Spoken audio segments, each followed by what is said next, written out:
Alright, yan mga karandom, magandang umaga. At tayo ngayon ay nandito na sa shop, no?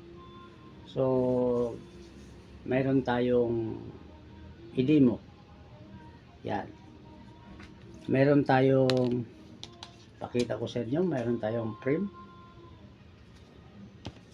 Meron tayong 3 CD. Yan.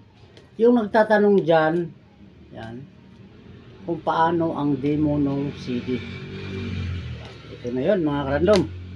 So mayroon tayong isang frame dito, no? Yan. At ito na yung pinakita natin kanina, yung 3. So ipasok ko lang to. So dandahan, walang pabilisan ng kamay ko mga karandom.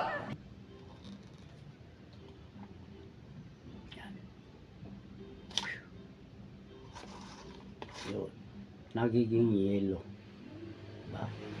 Ngayon mga karandom, para baka isipin nyo may daya yung ano, wala yan, baliktaran yan, wala yan. So ulitin natin, ito yung pangalawa. Baka sabihin nyo, tsamba lang. Yan. So, ganun, walang pabilisan ng kamay. Yan. Snap lang siya. Yun, nagiging pula. So iba-iba ang kulay mga karandom.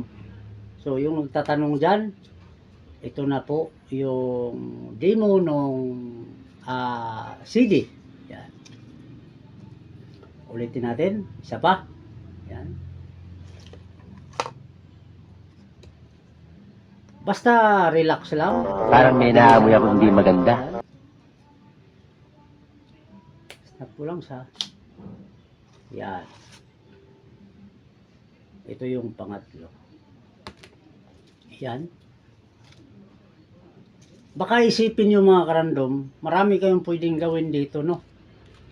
Yan, pwede nyo baguhin ang routine. Hindi porket ang pinakita ko, kahit alin doon sa pinakita ko sa 3 kulay na to, kahit alin doon, kahit alin dito sa kulay na to. Yan, kahit alin dyan ang unahin nyo, pwede nyo gamitan mga karandom ng silk. Pwede nyo gamitan ng silk. Ito, pwede.